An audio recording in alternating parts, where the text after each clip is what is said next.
Welcome to From Our Generation, where we uncover the ideas and events that shape the world we live in today. I'm Crom Carmichael. And I'm Mike Hassel.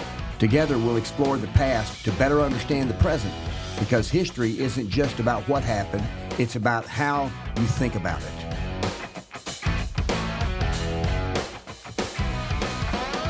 Well, Rush, it is June 5th. Our friend Mike Hassel is still, I think, cruising somewhere in the world. I think he's up in Norway or something. But anyway, he's having he and his wife Susan are having a wonderful time. And their grandparents, baby has been born. So congratulations to Mike. And thanks for sitting in for him. Of course. We're going to be talking about some things, some fairly large subjects that you kind of we were talking about before we started the podcast. And so I said, let's just kind of say that. So a lot of what we do today is going to be a little bit random. In that regard, because you had some interesting questions. I said, that's interesting. Let's discuss it. But what I want to do to kind of set the table is I kind of look at, everything that we've said we're going to do since the beginning of the year is we're going to try to put it into a context of the upcoming election and then what that would then mean after the election, depending on who wins. And I want to go back and just emphasize to our listeners that even if they've listened to the first two episodes on the island, even if they've listened to it once, I would really encourage them to go back and listen another time. And I would pay particular attention to the one theme. There's one theme that I think is the most important theme on the island, and that is understanding the nature of time and how it relates to innovation and how innovation relates to productivity and how productivity leads to higher material living standards. And so on the island, we talked about that if you spend your time wisely, if when we had the first person who lived alone on the island, that person, we said, had 16 hours every day when they woke up. And in those 16 hours, if that person used his or her time wisely, they gathered enough food and enough water. They gathered enough of their needs to survive so they could go to sleep for 8 hours and get up and do the same thing over again, which is not a great life. It's not a great life. Super fun. But it is the lowest possible standard of living a human can have. And then we moved from one person on the island to 10 people on the island.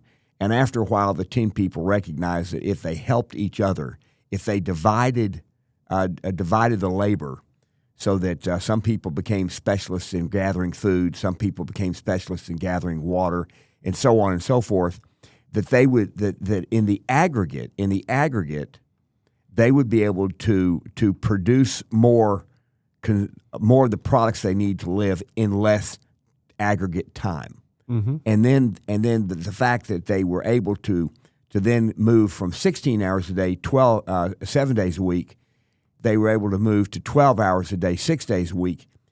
That meant that the island as a whole had some additional capital, meaning time, that it could then use to do other things. And on the island, we said one of the two food gatherers came up with the idea of building a bridge to make it much faster to gather food.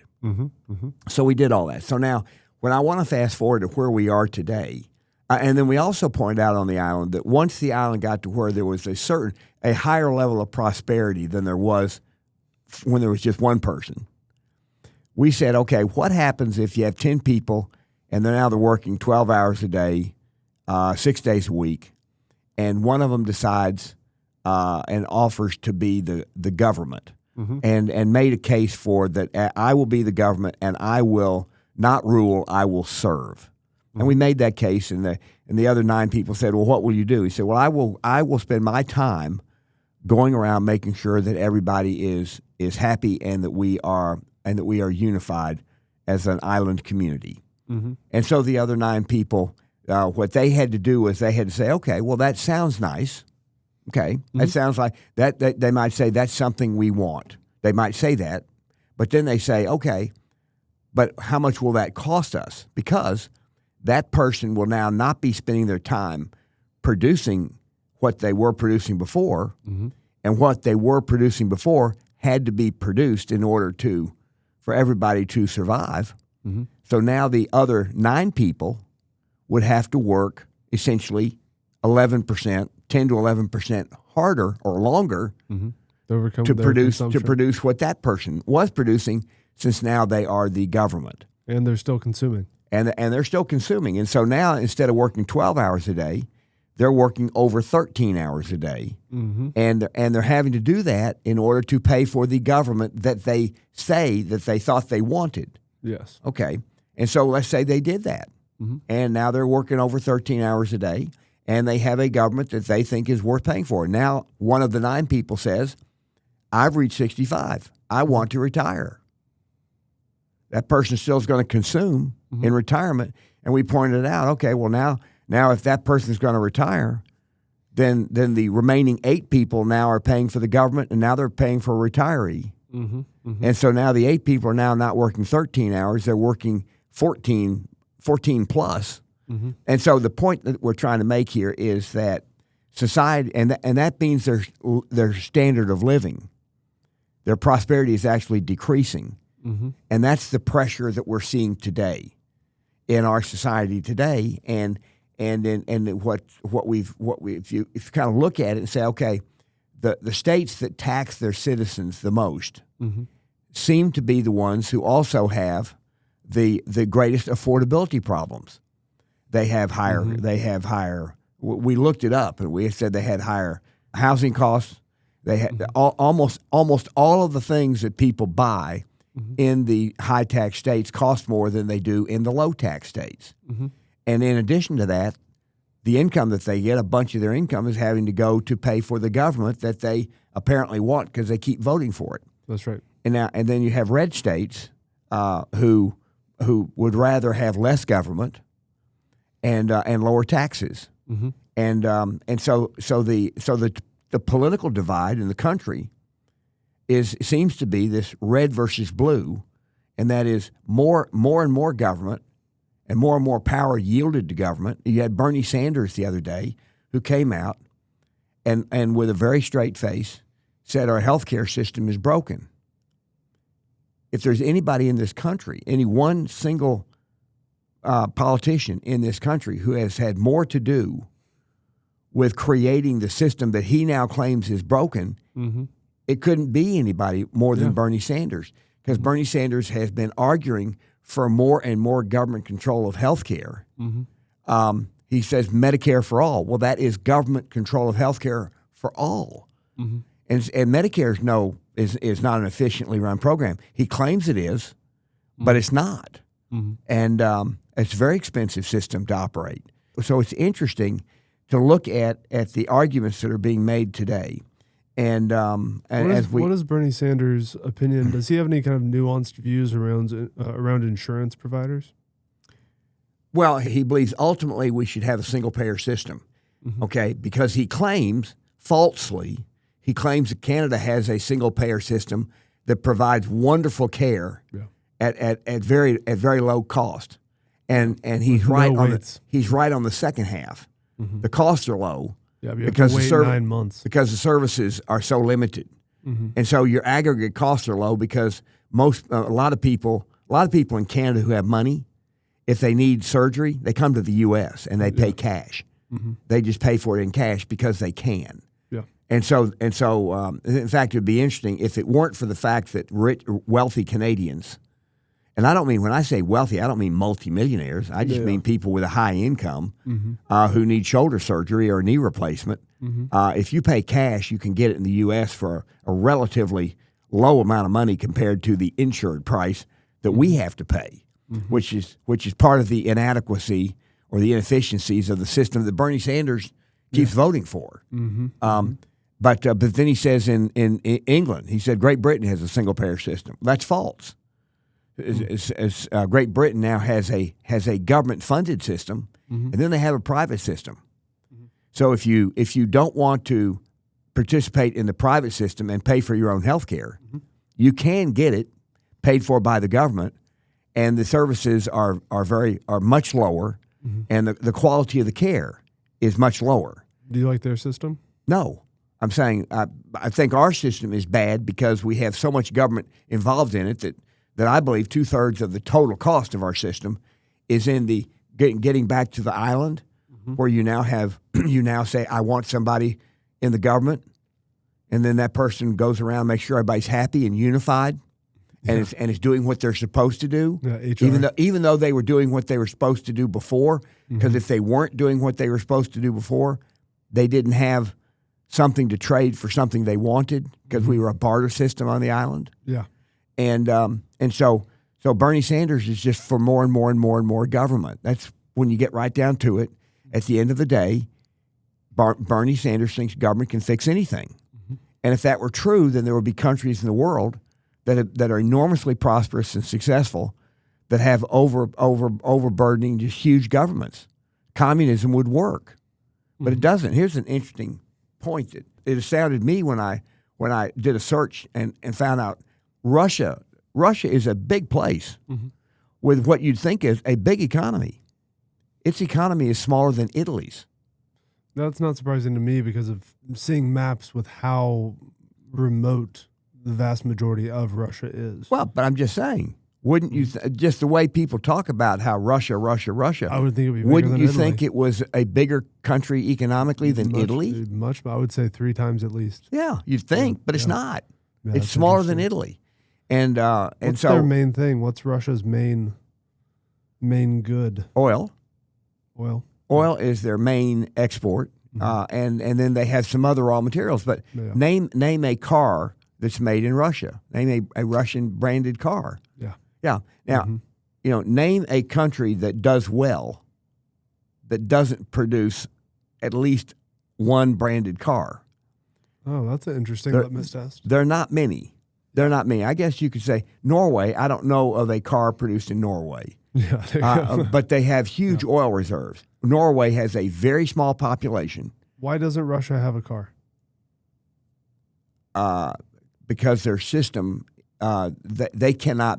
Their system does not allow for a automobile manufacturer to be able to manufacture a car in Russia that is competitive. Really? Why? Still to this day? Oh, never has been able to. They don't manufacture anything in Russia that is exported because their system doesn't allow for the producers to become more and more and more efficient. They just Even to this day, I thought they were more capitalistic. no. Well, okay, they are less communistic than they were when they were the Soviet Union. Yeah, But they're not capitalistic. They're just less communistic.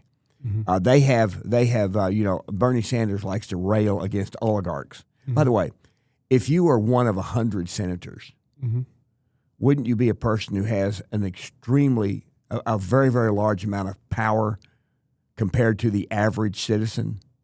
Well, yes, absolutely. Okay, wouldn't that make you an oligarch? Depending on the definition, yeah. Well, oligarchs are ones who have power over others.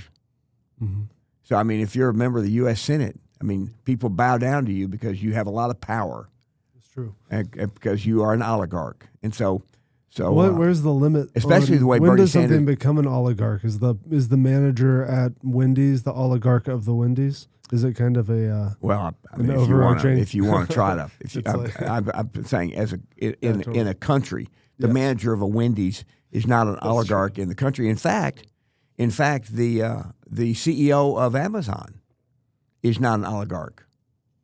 As powerful as the CEO is, just because the percentage of what they don't he have owns. power. That's right. Because anybody Zuckerberg, he's an oligarch though. No, he's not. Why not? He owns majority of Meta, right? No, In terms let's of say not, he has. not Let's in say terms he of has owning control. it, but he has full control. Can Mark Zuckerberg make you do anything? Well, he made a lot of people vote. Okay, I'm not good. I don't want to get into. I'm talking. I'm not. I'm saying, does he have the power to affect your daily life? It depends, but I see what you're saying. Okay. Does Bernie Sanders have more power to affect your daily life than Mark Zuckerberg? That's an interesting question because from my standpoint, he can pass a law. He can pass a law that forces you to buy health care. He can pass a law, which he did. But he has to coordinate with a lot of other people. Zuckerberg could do an algorithm change that would change the course of Mark history. Zuckerberg can do all those things. Yeah. He cannot make you do anything. That's true. He can. If you don't take Meta, if you don't use, I don't have a that's Facebook. true. I don't have a Facebook page. Exactly. Yeah. I don't have an Instagram. Yeah. Okay. Now that may you say, well, Crime, you're kind of an old-fashioned old guy, and I'm a bit of both. Yeah. But Mark Zuckerberg cannot make me do anything. Bernie Sanders can get with 50 other people. Yeah. And then a few people, and then the people over his party over in the House, and he can destroy any industry he wants to, destroy the whole thing. He can force you to live in a way that you don't want to live if he wants to. That is an oligarch. Yeah. So you would disregard the tech oligarch moniker in general? I don't think people who.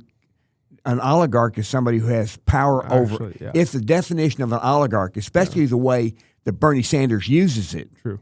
Yeah. It's when people have power over other people. Yeah. A big business, the guy that runs Exxon can't make me buy gasoline from Exxon. That's true. You can go somewhere. And the guy that runs Exxon he can't set the price of oil. If he could, and Bill O'Reilly, who I think is a very, very interesting guy, and he says that the oil market he thinks it is set by a bunch of oligarchs.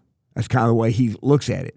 And if that were true, why would the price of a barrel of oil ever go down? If that were true, why when supplies go up? That's funny. Why do prices go down? Why wouldn't the oligarchs make the prices stay high? And the answer is, in a commodity business, supply and demand is what ultimately sets the price. That's interesting. Oligarch is specifically for countries. It's not, it's a political concept. Mm-hmm. So it's not even. So Bernie using it at the tech oligarchs is definitionally just incorrect. He regularly refers to the billionaire oligarchs. Yeah, exactly. Okay. Yeah. Now, and he's pretty clever about this because he knows that attacking the billionaires, human nature is, gosh, I sure would like to be a billionaire. There's a certain amount of envy. Within human nature, there's a certain amount of envy. There's a certain amount of how much do you want to be a billionaire? Greed. How much do you want to be a billionaire? Well, let me say Does this. it matter? Let me say this. It's an interesting question because the second question is actually a more interesting question than the first. Okay, does it matter? Yeah. And the answer is it doesn't matter because unless I win a lottery that I don't play in, okay, yeah, totally. I'm not going to become a billionaire. Yeah. Now, do I do well? Do I have some nice investments? The answer is yes. Yes. Am I going to be? Are they worth $1 billion? The answer is no. Yeah. Now, and do I begrudge the billionaires for making all their money? The answer to that is no. It bothers me when some billionaires try to use their money to influence politicians or to buy politicians who then do want to try to control the way people live. That does bother me. What's your read on Palantir? I know the name. Yeah. I think based on what I've heard, the stock has done well. I know almost nothing about the company and nothing about the guy that runs it. I mean, literally nothing. If you said, what does Palantir do? I would tell you, I think it's a tech company. Yeah. Well, you're right. Yeah. That's all I would. That's all I'd be able to tell you. And but do I think that Reid Hoffman? Not is it Reid? Which one's Reid Hoffman? Is that the LinkedIn guy? Which one is Reid? There are certain billionaire tech people who give enormous amounts of money. George Soros is a billionaire who gives huge amounts of money. It's almost as if he likes to sit around trying to figure out how he can control other people. I think he's LinkedIn. Yeah, Reid Hoffman is LinkedIn. LinkedIn. He for example, he is the one. I believe that he is the one who funded that woman's lawsuit who accused Trump of sexual abuse in a Bergdorf Goodman store 30 years ago, but she can't tell you what year or what date or anything, and she had no evidence to produce it. But in her deposition, she was asked if anybody was funding her lawsuit, and she said no. Well, that is perjury. And so from what I read in the press is that she is now being investigated for perjury. And if it turns out that Reid Hoffman did supply millions of dollars to fund her lawsuit, and she lied about that, which then the fact that if she did lie about it, if the reports are true, that in her deposition she said nobody is helping me fund my lawsuit, and that would have been presented to the jury. ChatGPT says that he definitely did help finance. Okay, and she said no to the question, and so you don't get to lie under oath. If the expression nobody is above the law is true, then she's not either. Yeah, and so and she should then be held accountable to the full extent of the law. But I don't want to get too much sideline here. Yeah. I want us to the point that I was trying to make earlier about the nature of time. When we look at what's going on in our country today, there's so many things that are where we are now wasting enormous amounts of capital because the government is making us do it. And healthcare is for me, healthcare is the single biggest example. The second largest example is education, where we are spending enormous amounts of money in education, and we're not getting quality results for the money. A lot of the reason, and to me, the reasons are very similar, in that much of the waste in the case of healthcare, we now know that a bunch of it's just pure fraud, just pure fraud. But which is hundreds of billions of dollars a year of fraud. We now know that, and that is money that taxpayers either have to spend or have to borrow, and it is the increase in the size of the total federal debt that weighs down on the overall economy. That has an effect, kind of like a wet blanket over the whole economy. While we're still trying to grow and while we're still trying to be more productive, and we're trying to increase prosperity. We're having to carry around that wet blanket of federal debt, which I tie almost exclusively to the giant increase in the amount of money we spend on, quote, health care, but really 2/3 of it is spent on the bureaucracy that is inherent now in the healthcare industry because of the government policies as it relates to healthcare. So government, if you there's a hospital, we've talked about this, a surgery center in Oklahoma that was started in the 90s, and it will only serve cash paying customers or full pay. So they don't have any insurance, they don't have any, but they do tell you the price ahead of time, and it's generally about a third of what another hospital in the same market will tell you they will perform the service for cash because of their insurance policies, the laws. And so I think that is a problem. And now we're seeing in education, there's a few years ago, a lot of colleges stopped using SAT scores. Well, if you are a college and you have a big engineering department, or if you're part of what you do is you have courses where math aptitude does actually matter. And I'm not saying all courses require strong math aptitude, but there's some that do. And the SAT scores were the best they were truly aptitude tests. Yeah. And so whether or not you had to, especially for engineering.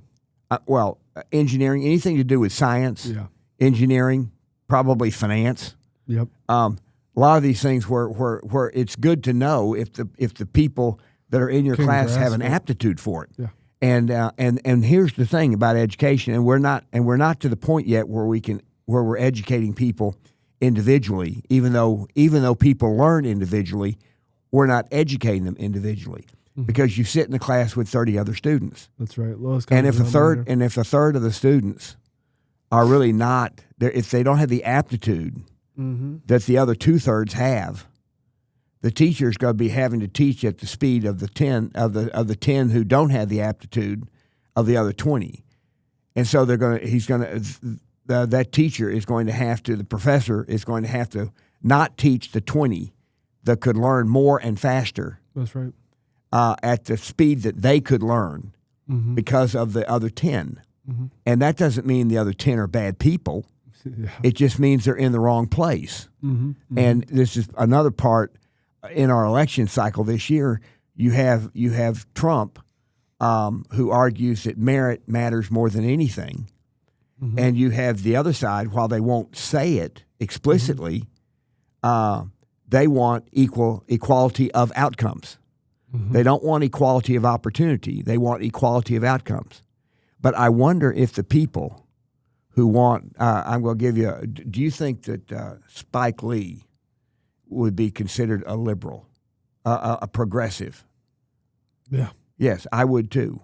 But I bet he wants the Knicks to win the NBA. He wants he wants his team to defeat everybody else. So he wants his team to be the winner. Do you think he wants the Knicks to have people who are forced to play on his team who can't dribble the ball very well? No. No. He wants the best players he can possibly have on his team because he wants his team to win. But he doesn't apply that same standard. I bet he does in his own business. Well, of course. Okay. But he doesn't apply it, generally speaking.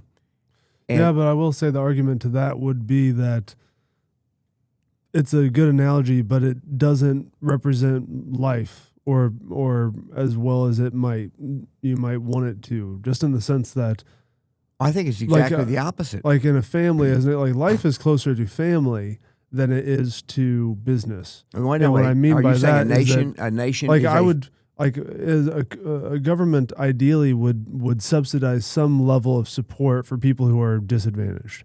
We would all agree with that. Okay, now let me. But in my business, I won't accept that. Let me pick that apart just a second. Do not. No, I'm going to pick it apart just for a second. You said I want to be sure that I want to be sure we're that you have defined your universe. That you think that the government should help people. Would it be fair to say who are genuinely incapable of helping themselves? Yes. Okay, I would agree with that. Whereas I wouldn't let that person into my business. Okay, no wait. Okay, that's fine. Yeah. That's exactly what I'm saying. Yeah. Okay, now when you say the government, can we agree that every person in America lives in a state or Washington, D.C.? Yes. Okay, so every person in America who has the disabilities or are unable lives in a state. Yes. So it's not necessary for the national government to take care of those people. Those can be people who need help, who actually need help, not who want help. Yeah. Okay. Do you believe that it should be the role of the government to take care of people who want help but don't need help? We'd have to define that, but no. No, I'm saying I defined it.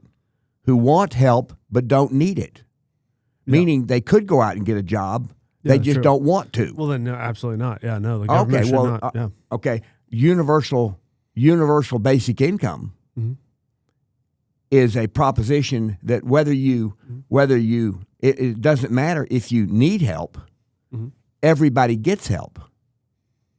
Well, not necessarily. The idea of universal basic income would be that we are now at a point in society where now people do need help in mass. The idea of that, you have politicians arguing that right now. Are we at that point right now, where everybody could get a universal basic income and then simply not work? If one thing I will say is that I would like to know how much universal basic income would cost. Pick a number. What's your number? What of what? What should it be right now? If you're arguing in favor of universal basic income, and I'm saying how much do you think it ought to be? Well, the first thing I would do is I would identify the money I would find out how much it would cost for the entire nation, and I would think about where would we get that money in the existing amount of inefficiencies we have in our nation's budgetary capabilities.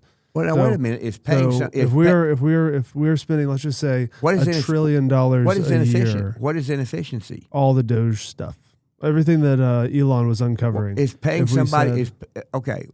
What Doge found was that there were, in some cases, there were a number of government employees who were still working from home who weren't working. Mhm. What do you think of that? I think that's wrong. But Get you want paid for a but job. you're willing to have the government pay them a universal basic income Well, yeah, to if stay the home. government decided to do that, then it wouldn't be wrong. But if you take a job No, to why, work, why would it because not be you would wrong? decide. Why to would it do not be? What I'm saying is, it's not possible. Let me begin by saying, But if there was universal basic income is a political theme in order to try to buy literally to try to buy votes. Hey, you know what? I'm in my 20s. I'd love to not have to work. Yeah. I'm for a universal basic income. If Yeah. I'm not obviously not in my 20s. Yeah, totally. Okay, so I'm going to vote for the person who's going to give me something for nothing. Totally. All right, so if more and more people in society want to have something for nothing, where does the money come from? And on the island, going back to the island, why should the people on the island have to keep working longer and longer hours so the other people on the island can have a universal basic income? Because somebody's having to do the work to provide the money unless the money's completely fake. Why should people work to provide a universal basic income to people who can work but choose not to? Well, there's a line. No. Yeah, I mean, there's always a line. I mean, the same No, thing no, would be, just- I don't want to pay my taxes because. No, it didn't say that. Well, no, I'm saying don't there is change a the line. subject. No, that's not. It's an existing thing. We're talking about hypotheticals, but we can make this principle real. Universal basic today. income. Universal basic income. The principle of universal basic income is if you can't find a job, you're still going to get a certain amount of income. Yeah. Okay. And so what I'm saying is that if that's what the definition of universal basic income is, which I'm saying for purpose of this discussion, you got to define it as something. Yeah. If you don't have a job, you're going to get a minimum amount of income from the government. Yeah. Is that definition? Does that work for you? Yeah. Let's just say it's $1,000 a month to make it simple. Okay, $1,000 a month. So you got three people. They all decide to share an apartment. They're getting $1,000 a month. That's $36,000 a year, and they don't have to work. They can work, but they literally don't want to work. Yeah. Okay. Tell me why anyone who is working should be paying for them to not work because they don't want to work. Tell me how a society I'm saying functions. I'm not in favor of universal basic income. Oh. I'm in favor of it in a hypothetical state. So what I'm saying is that there could be a world where, let's just say, all these existing companies. My thought is this: is that any more money you give the government's going to find a way to make it hyper inefficient for that money to be distributed in any kind of rational sense. So at the end of the day, you can't expect the government to give, everyone universal basic income without, lining the pockets of everyone who's involved in that process. Okay. So no matter what, it's a utopian concept. But in a And you're future saying when you state, say utopian, do you mean it's an another word? idea. It's a great idea. Unrealistic. It's unrealistic. An for the most impossible part. idea. For the most part. But what could be true is that you have all of these AI companies, let's just say, and all the promises come true, and all of a sudden everything's automated, from truckers to this to that to the other, all this good stuff. We have tons more people now in the United States as well as all these other countries. All these things happen, but at the end of the day, you do have a disparity of time where you have all these people who don't have time to do anything that's actually meaningful besides, this person's making ceramics in their backyard because it's something that it's a hobby to them, but it's not actually driving anything further. Agriculture, mechanics. You're coming up with a society and a circumstance that does not exist today. Exactly, but that's what I'm talking about. So the politicians who argue for a universal income today, I don't agree with any of that. You think that there's not space for it? you think Right they're now. simply trying to buy votes? Yeah, of course. Yeah, Okay. Yeah, that's obvious. okay, It's so- like Obama buying everyone a phone. Same idea. Well, or Obama giving everybody health care. Exactly. Yeah, or totally. Bernie Sanders. What I'm Absolutely. saying It's is, false what I'm saying promises. Absolutely. Yeah. Yeah. And so and what we're looking at though is as a when you look at the two parties, Mm-hmm. it's kind of interesting that Bernie Sanders tries to claim that Trump is an oligarch. Yeah. Okay. Now, one of the things that Trump is doing is he signed an executive order saying that the regulatory agencies, for every new regulation a regulatory agency wants to put in, they must eliminate 10 that exist today. Yeah. Now, would an oligarch do that? You wouldn't think so. Yeah. I mean, it's the opposite. Yeah.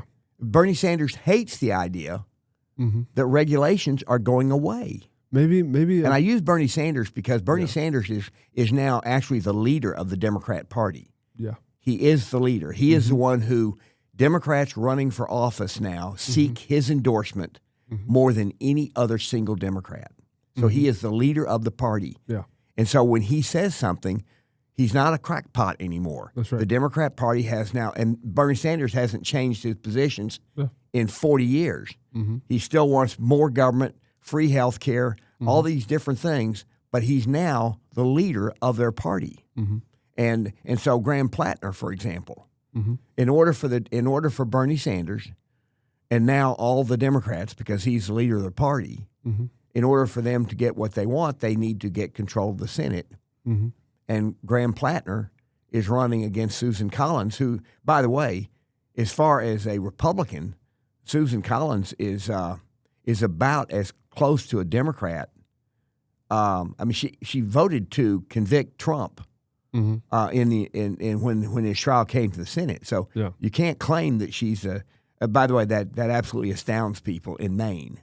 Yeah. But it'll come out in the election. And Susan Collins is a person who probably does a great job of representing the views of the more or less Maine, the kind of the median political person in Maine. Yeah. She's right. She'd be right in there. Yeah. But Graham Plattner is trying to defeat her, and they need to, and Democrats have to have a majority in the Senate. So let's look at Graham Plattner now, and this is fascinating to me.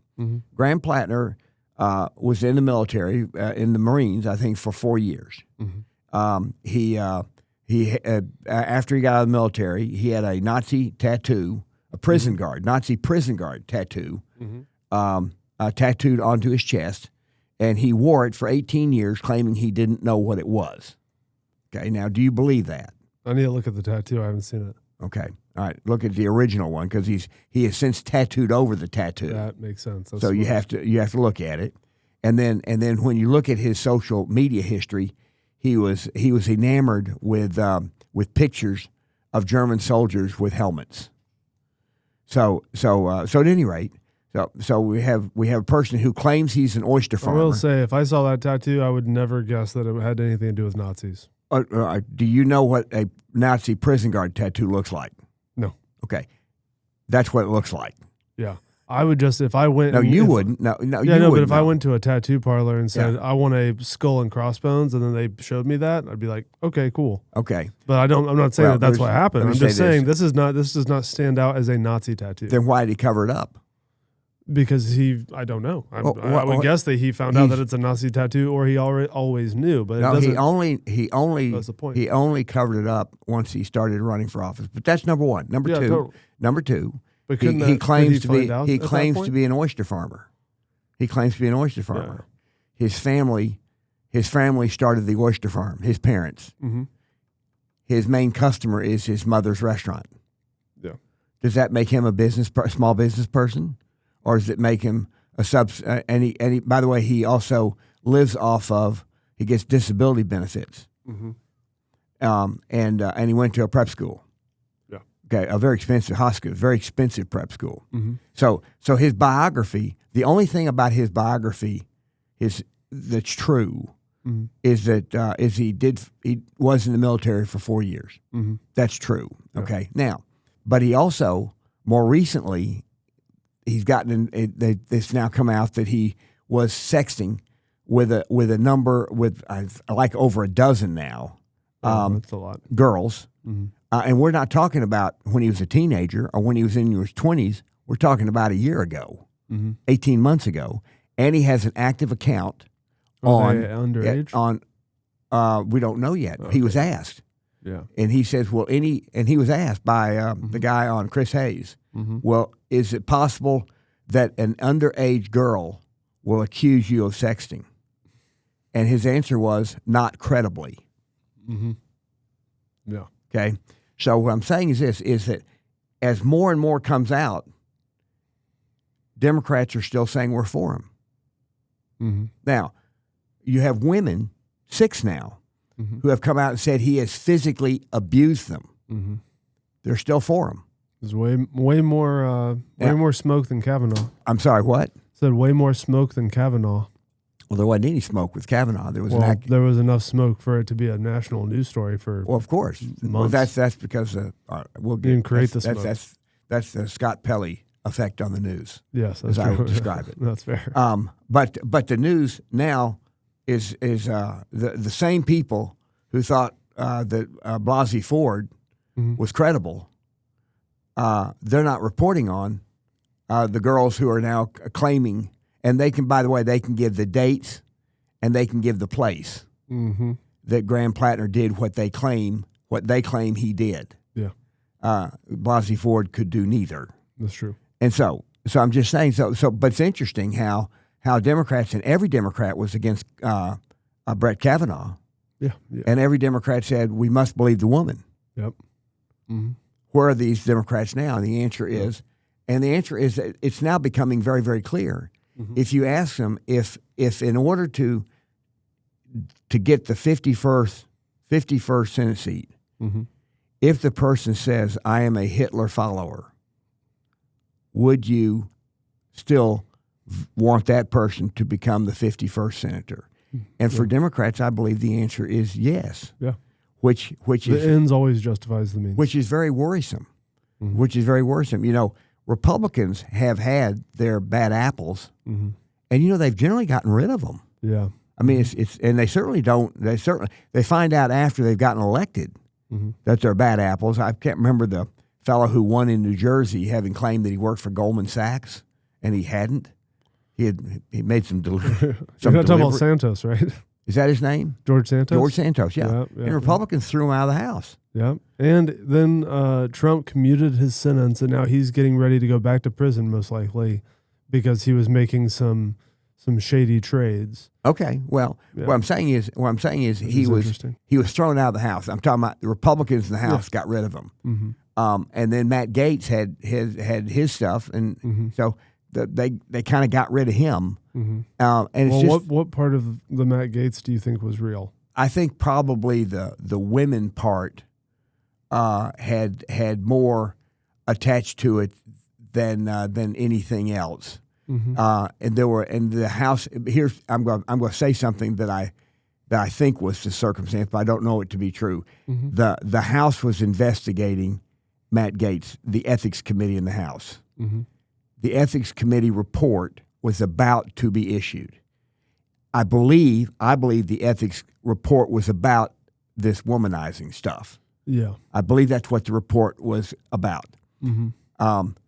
By agreeing for a week or so to be Trump's nominee for Attorney General, when he did that, he immediately resigned from the House to accept the nomination. By resigning from the House, my understanding is it meant that the ethics report could not be released because the ethics report can only be on a sitting member of the House, which I think is another reason. Another example of that is when the stuff came out on Swalwell and he dropped out of the governor's race, he also immediately resigned from the House. Yeah, which gave the House no authority. That makes sense. Over him in his private life. That doesn't mean that justice, if he's done something that is criminal, but ethical isn't criminal. Bad ethics isn't criminal. And so it kept the House from investigating Swalwell. And I think that Matt Gaetz and Swalwell probably were a bit similar in that regard. And so Gaetz is gone, but what's interesting is Graham Plattner. The accusations being made against Graham Plattner are every bit as bad as the accusations made against Swalwell. If not worse. And well, I'm saying, and so what's going to be interesting is this. And so let me just kind of put a pin in this just for a second. But their primary is next Tuesday, so it's 4 days away. If Graham Plattner wins, then he has between the date of the primary until July 12th, where he can withdraw from the contest, and it would give the Democrat Party of Maine the authority to appoint their the person that they want to run. Now, so what I'm going to suggest here is that let us watch to see if, because the New York Times is certainly wants the Democrats to take over the Senate. Yeah. Would you agree with that? Absolutely. Okay. The New York Times came out with a hit piece against Graham Plattner yesterday or the day before. It was a terrible hit piece. And similar to the hit piece on Swalwell. Graham Plattner has not pulled out yet. Yeah. He may win, and so it'll be interesting to see. You think he will? Well, let me. He certainly won't. He's not going to pull out between now and Tuesday. Yeah. Okay. And the Democrat Party, if the Democrat Party is out to get him, they don't care whether he pulls out between now and Tuesday. Yeah. As long as he pulls out before July 12th. Yeah. And because that's when the ballots are printed, and you can't. And there's laws about he's now then their guy. Yeah. So what we'll have to watch to see if the left media, the left side of the media, just piles on Graham Plattner with more and more and more and more stories in order to essentially say, we're going to destroy you. You're not going to win in November. Yeah. Okay. And so we need you. You're not going to win. So rather than fight us, you need to pull out of the race so that we can appoint somebody who we think can win. Yeah. And then the question will be, I believe he will pull out between the primary and July 12th. I think he'll pull out. But I don't think it'll be just because of the threats. I think he will be offered something. Like what? I don't know. I just think he'll be offered something so that his financial life going forward is much better. Yeah. For having done what the Democrats want him to do. So it's just this is just me. And I say this because do you see what's happening in Alaska? No. There's a senator named Dan Sullivan who's a Republican. Oh, yes. And the Democrats have found a person, and they've now got that person to register to run as Dan Sullivan and call himself a Republican. Now apparently there's enough factual information to be able to prove that the second Dan Sullivan is actually a Democrat.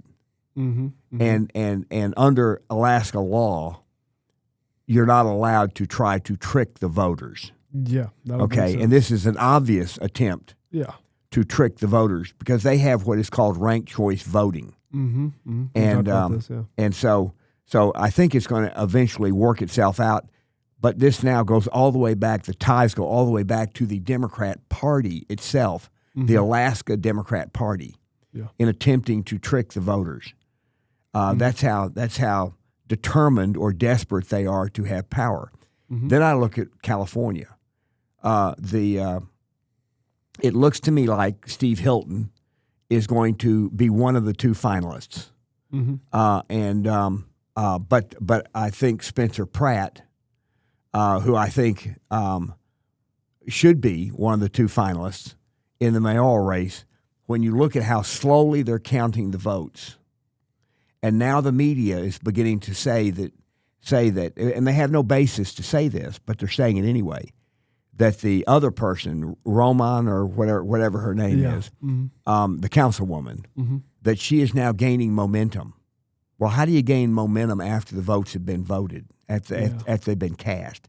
So now what they're having is they're showing all these mail-in ballots who are done on the last day. Mm-hmm.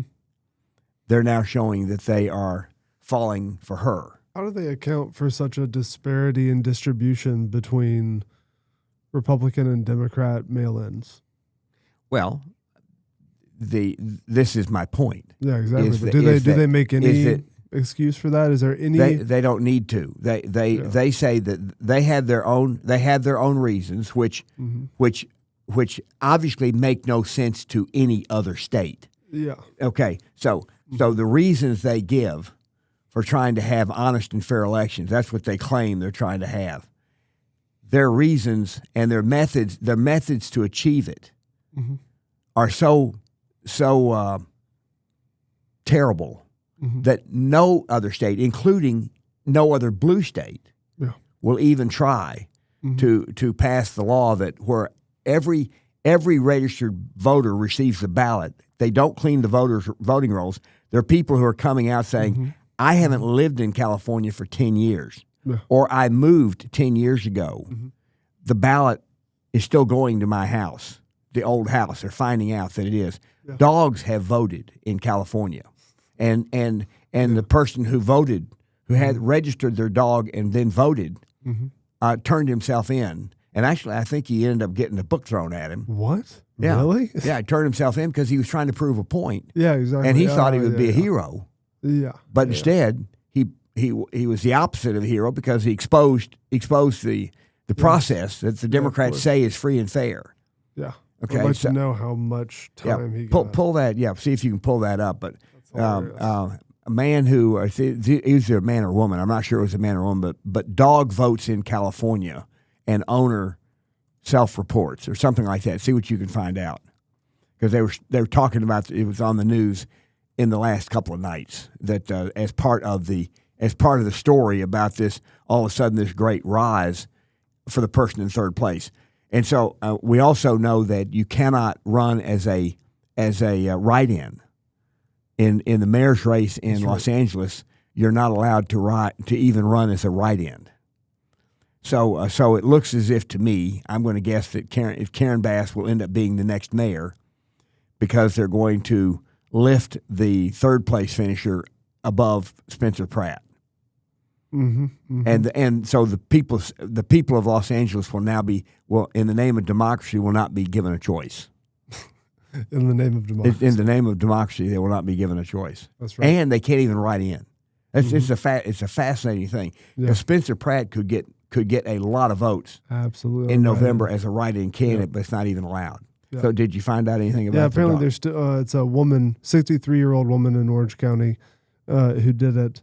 And who registered her dog. Yep. Okay. But they're still apparently going through sentencing. But they reduced the charge to a certain degree. It still seems like a hefty charge. But she turned herself in because she was proving a point. Yeah. She wanted, and so it's an interest. It's interesting that I am confident, absolutely confident, that there are illegal immigrants voting in California. Yeah. I'm confident that there are dead people voting in California because they make virtually no attempt to make sure that their voter rolls are accurate. Let's just say are accurate. Hygiene. And that's intentional. And so when we think about the elections for this year, and we look at the Graham Plattner situation, we look at what's happening in Alaska, we look at what's happening in California, and these are things where it looks to me as if the establishment, I call them the oligarchs, okay, where the oligarchs are now trying to change the rules or use the rules that are not democratic. In other words, if Graham Plattner drops out, then the person who runs in November will have not run a primary. Yeah. Okay. And so and if a party says, well, I love democracy, then they might even be able to recruit Kamala Harris to come over there and run, because she didn't run in the primary either. That's true. That's very true. Yeah. I want to talk about Scott Pelley. I want to get your take on Scott Pelley. Do you think what he did? Do you think he was trying to get fired? Let's break down what he did again. Okay.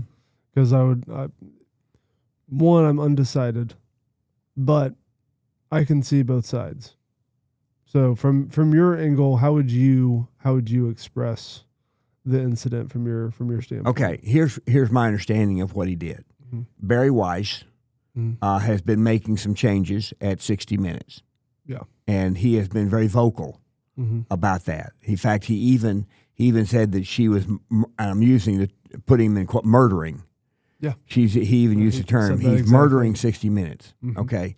Now, and I know they both have conflicting stories there, where Barry Weiss is saying, there was no, or was saying that there was an attempt to come to an agreement, but nothing came of it. And then he's saying, no, there was no attempt to come to an agreement. They just laid down the law. So it's, but it seems like he seems more believable than Barry Weiss. Okay. All right. So here's let's see if we can agree on the things that he did or maybe we can't. Barry Weiss hired, and I don't even know the guy's name, to be the head honcho over 60 Minutes. Do you know that person's name by chance? No, let me bring him up. Yeah, just see if you can pull it up. And that guy, I think, is like 60 years old, and he's not been involved in news, but he's been involved in I guess entertainment in one form or fashion. Nick Belton? Yeah, Nick Belton, that's his name. And he's been you can pull up his bio.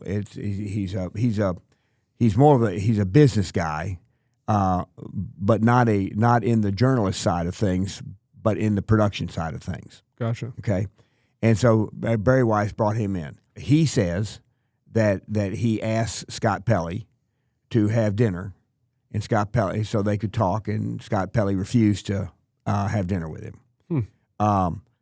When what's his name again? Nick Belton. Nick Belton had called an all hands, all employees meeting. Scott Pelley got up and said, "Why did you take your job when I'm going to paraphrase this, but when you're unwelcomed and unqualified?" That's pretty insubordinate. Okay, now, do you think somebody who is publicly insubordinate, because this was all taped and put out for the public, do you think somebody who is publicly insubordinate can be fired for cause? Yes. Okay. If he did what I just said, my question is, do you think he was trying to get himself fired? Well, my question is, because what I just said he did is pretty much that is pretty much on the record. I mean, that is out there. I think in audio certainly, and maybe even in video, but it's out there in audio. Well, I think some people believe that they have more leverage than maybe they have. And so there's the question mark, is that how much of this is him saying I'm untouchable because of X, Y, Z, I've been here for so long and this, that, and the other, and really I'm in charge. And at the end of the day, you can bluster and be the one in charge, quote unquote, but I'm still the one drawing and bringing this much revenue to the business. Okay. So let's assume, for purposes of discussion, that he wasn't intending to get fired, and that what you said is accurate. And I think I agree with you, by the way, that he was not. I'm not going to say that he had thought it through quite as much as you, although I'm not far off. Yeah, I am convinced that he thought that he had the right to do that and could not be fired. That they would never go that far to fire the great Scott Pelley. Yeah. Okay. Yeah. That's in his mind.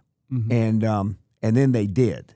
So the next question is, how do you think 60 Minutes will do without Scott Pelley? I don't know enough to know, but I feel like fine. I feel like it's more about the stories. And the brand. Exactly. And let me give you an example. I didn't know Scott Pelley's I didn't know Scott Pelley's name. I knew his face. But until that article came out and everything started coming up and people started talking about this, I didn't have no idea. I'm gonna give you an example that I think, this is on me, where when Tucker Carlson was fired from Fox, yes, I thought that he was so popular that it would hurt Fox. And it might have hurt Fox for 90 days. It might have. I'm not even saying it did. I thought it would. Yeah. Okay. It didn't. Okay. It didn't hurt Fox. In the long term. Yeah. It might have affected him for 90 days. Now Tucker Carlson has started his own. He's done fine financially. Oh yeah. But he's not. His influence is now with a much smaller, more ardent audience, I guess is the way to say it. So financially, he may be doing just as well as he was doing before, and maybe even better. I think he's been better. But I'm not talking about Tucker as much as I'm talking about. I thought that he was so popular that Fox would not, and Fox didn't fire him for insubordination. It was public insubordination. They must have fired him because he was getting, I'm going to just say, where he was not paying attention to the people who were above him on how he should report certain stories. And I have no idea what those certain stories would be or anything. But I do think Tucker was completely surprised when he was fired. It seems that way. Yeah. The main point is not about Tucker. The main point is Fox is just fine without Tucker. Yeah. 60 Minutes will be just fine without Scott Pelley. And there may be other people from 60 Minutes who are upset. And they either will learn, we learn from personal experience. We learn from other things going on in real time, and we learn from history. And for the other people who work at 60 Minutes, if they're making good money and they enjoy their work, if they're going to get direction that says that they can't report stories without providing, Scott Pelley said that they told. It's interesting what his language was. They told him that he would, for a particular story, that he would have to include in the story information that he says was unverified. If you're listening to that, what do you think? What do you think that means? Well, it sounds like unnamed sources, things of that nature. That's what it sounds like. Okay. It sounds like we're gonna give you a story to report on, and we'll fill in the gaps with social proof where needed, and we're gonna get a little bit more loosey-goosey in terms of citation. Oh. That's what it sounds like. Okay. All right. I'm going to tell you what it sounds like to me.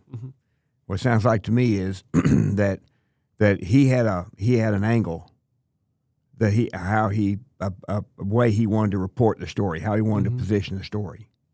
His producer said, well, here's some information that you need to include in the story so that the story is more balanced. Scott Pelley didn't want to include that information. And Scott Pelley did not verify the information. And so therefore Scott Pelley could say it was unverified. Oh, so I see what you're saying. That makes sense. So that's what I think happened. Now this is just you and me talking. I can see that. I mean, it's a good excuse. Yeah, because Scott Pelley has been very, very vocal. He's like Terry Moran. Terry Moran, after he got fired,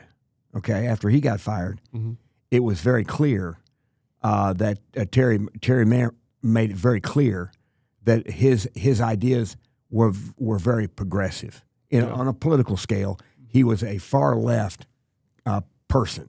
And I think Scott Pelley is also a far left person. I saw a report where he's been offered a position at MS Now. Did you see that same report? No.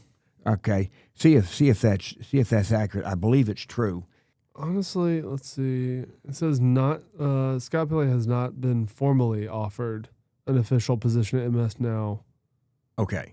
So it looks like, Rachel Maddow publicly invited the veteran journalist to join the network. Okay. But All right. there's Okay. nothing official. Okay, good. That's all right.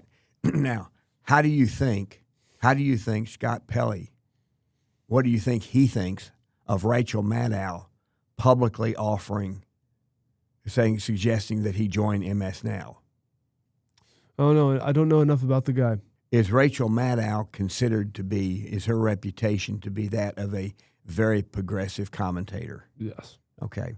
Scott Pelley wants to make people believe, to believe that he is balanced. Exactly, yeah. So to be offered, to be immediately Somebody who is a far left progressive, that's right, to publicly say, "Come join us." Mm-hmm. I don't think Scott Pelley was particularly happy about that. No, that would make sense. That would definitely make sense. What do you? And this is a little bit of a sidebar, but in the same kind of vein to a degree, is what do you account the massive fallout with the Daily Wire to? What's your read Tell me on more. that? Tell me more about it. They had a big round of layoffs, and revenue is super down. All these different reports.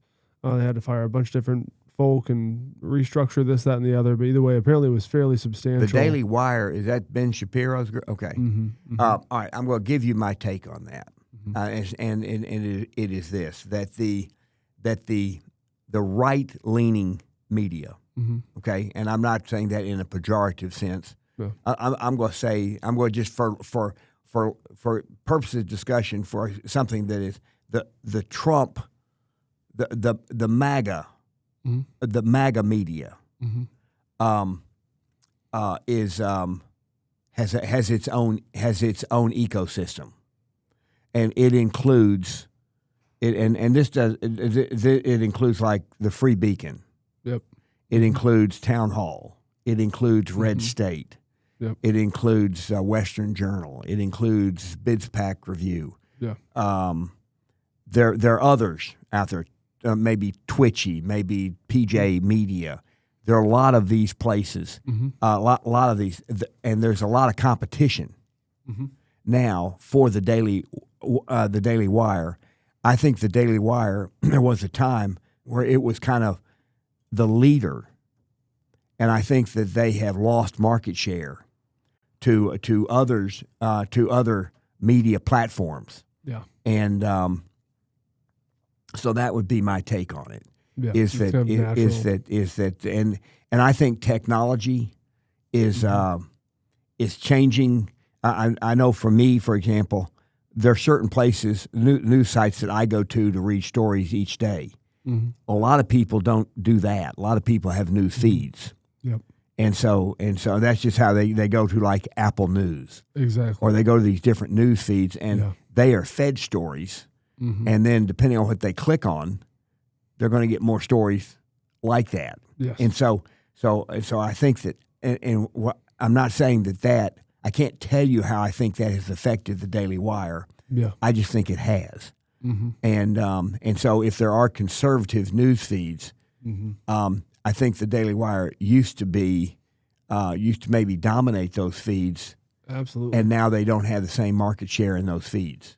Yeah. I also think they made a lot of poor decisions in terms of use of funds, with putting so much investment into movies and kind of more, like fiction, production style. The Daily Wire really wanted to be like a real production studio like Netflix, where they're able to build out tons and tons of proprietary IP. Really? Yes. And what are some of the ones that they've done that have been the most successful? Let me pull it up. I know they had one, and I'll pull up the name of it, but it's pretty much kind of like a Christian version of Game of Thrones. So wow, so that's a big budget. Yes. Did you see now? Since you brought that up, there's the movie for last weekend that was the #1 box office movie. The Pendragon Cycle. The Pendragon. Okay. That's okay. Yeah, 20 million. Oh, 3 episodes. Okay. Wow. Candace Owens, wasn't she associated with the Daily Wire? She worked, for the Daily Wire. Okay, and so now, and she's gone. Yeah, Brett Cooper was in. This is a still of Brett Cooper in the show. Okay. She was in the show. Okay. It's like it's like Game of Thrones, but for Okay. Christians. But I think they underestimated one is that Game of Thrones is really, really one. It was very expensive to put together. The writing was incredible. All these different things. You may not like certain aspects of what's in Game of Thrones from sexual content or violence or whatever it is. But at the end of the day, it's just a really well done show, no matter how you dice it. And so going in behind and trying to make something to say, we got this version for Christians. Yeah. It almost always comes out and it's very milquetoast. Right. It's very difficult to win that game. No, yeah, I agree. I agree with that. And so then with Candace Owens leaving, isn't there Tommy? Is it Tommy Lahren? I think she was. There was. You got Matt Walsh. You got Michael Knowles. Are they all leaving? No. Okay, but Matt Walsh might be getting fired soon. Have you seen his recent?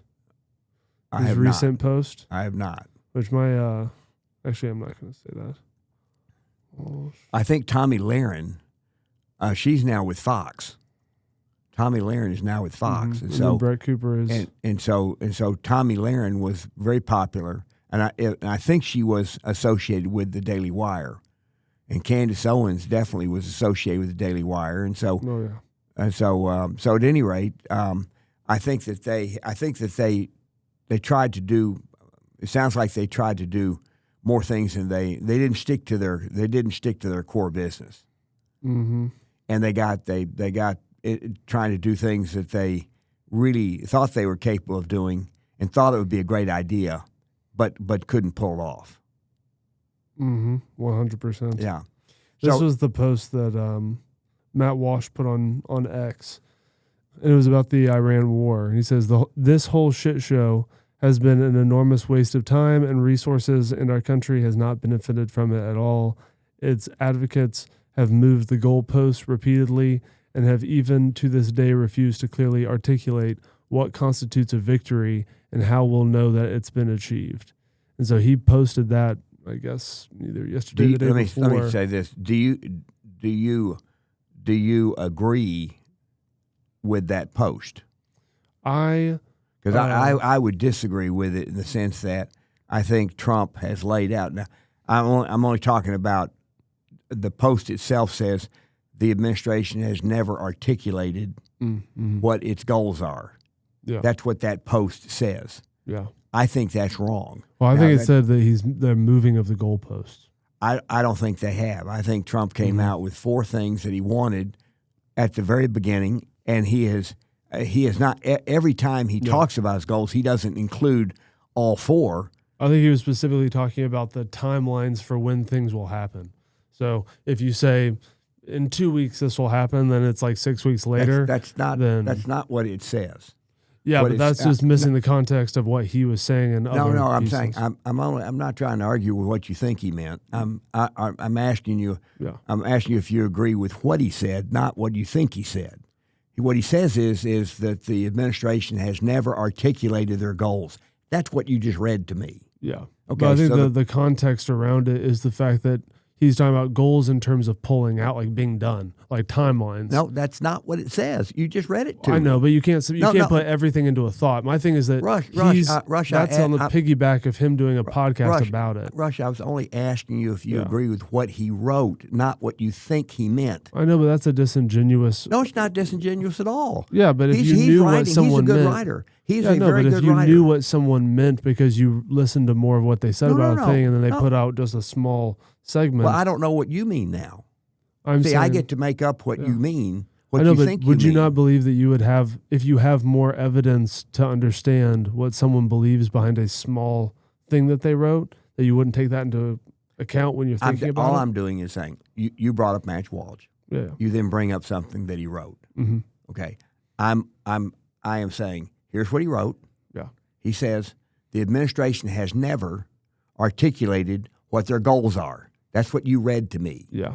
Okay. Mm-hmm. I'm taking what that says, and I said, I know what that means. Yeah. They have never articulated what their goals are. Mm-hmm. I am simply saying, I believe that to be incorrect. Yeah. I believe that Trump has articulated what his goals are. Yes. Now, he may think that the goals are not achievable. That's fine. Yeah. He may think, and if he did think that they're unachievable, then he should have gone on to say that his goals are ridiculous. Just like I've said that when George Bush said that every human being yearns to be free, it's like I've said that opinion is fundamentally wrong. That's my opinion is that opinion is wrong. Super fair. So I see what you're saying. Yeah. When in the case of, I'm only saying that. Yeah. So I'm just saying specifically on the goalposts being moved. I think he's talking. I don't think about, he has. In terms of the goals, I think he laid out there are 4 things I want. But in terms of time. Well, I'm not arguing. Oh, okay, he didn't. I don't think. Maybe I'm wrong. I don't think he was referring to that he hasn't accomplished it in the time that he promised. That isn't what he said. He said he's never laid out the goals. I believe he's laid out 4 things. He says, I want 4 things. Now, whether or not he gets any of those 4 things is an open question because at this point, he hasn't gotten any of those 4 things. That's right. Now, if he eventually gets those 4 things, but he gets it in 4 months from now, and somebody says, well, he got those 4 things, but he promised to get them in 2 months, and it took him 6, then do you think Trump succeeded more or less, or do you think he failed more or less? I think he succeeded in getting the things. Yeah. So you'd have to, you would accept that. But if we look ahead in a year and we say, oh, he hasn't got the things and we're still in a stalemate, let's just say nothing else has changed, and we're just in a stalemate and we're just still kind of sitting, and then I would say that's a sufficient amount of time to say you told us something that was untrue. Yep. Even if it happens a year from now, we've been in this thing for 2 years. Okay, Rush, things like that. Let me say this. When he says, you quote him as saying, this is a shit show. Yeah. Okay. If Trump got, and where Matt Walsh and I disagree, is that I believe that Trump has said they will not have nuclear weapons or the ability to produce them. Yes.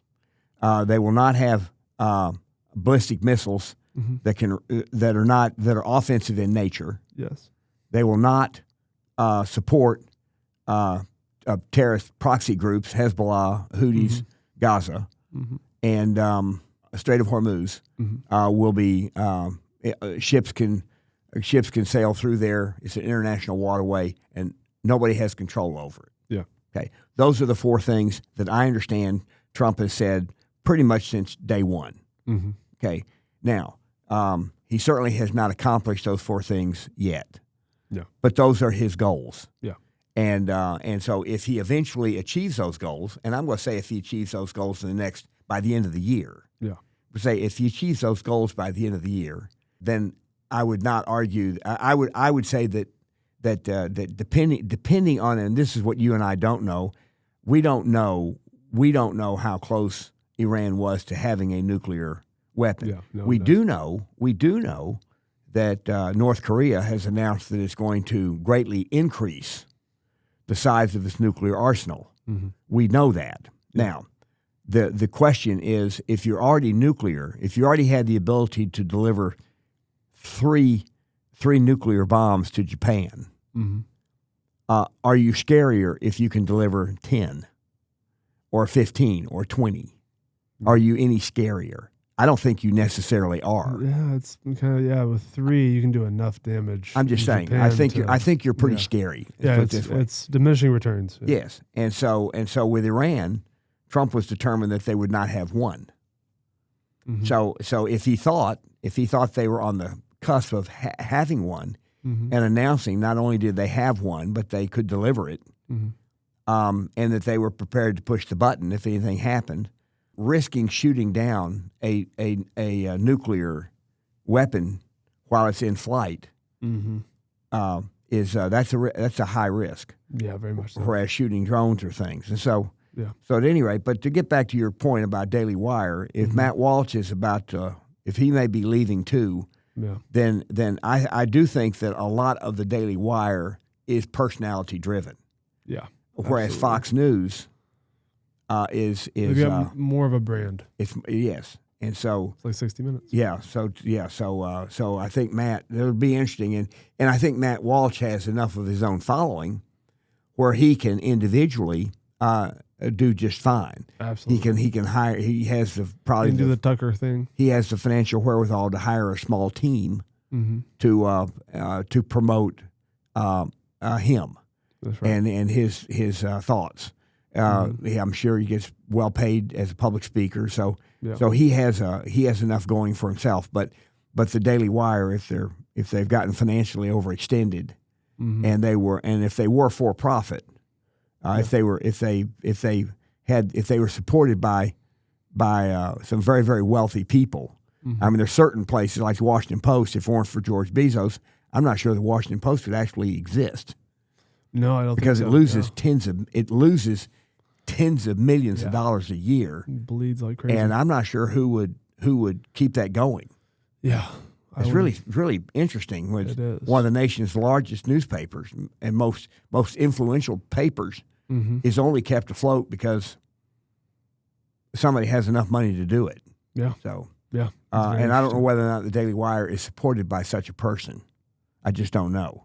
Yeah. Well, Rush, we've kind of wandered around a bit, right. but the part of what we tried to really focus on was in this election cycle is kind of how and you brought up some points on AI and where it may be headed and these types of things, and how it'll take away jobs.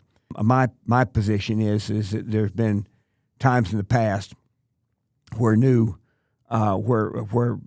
inventions destroyed jobs. The automobile destroyed the horse industry. The combustion engine and the tractor destroyed the farming as it was known at that time.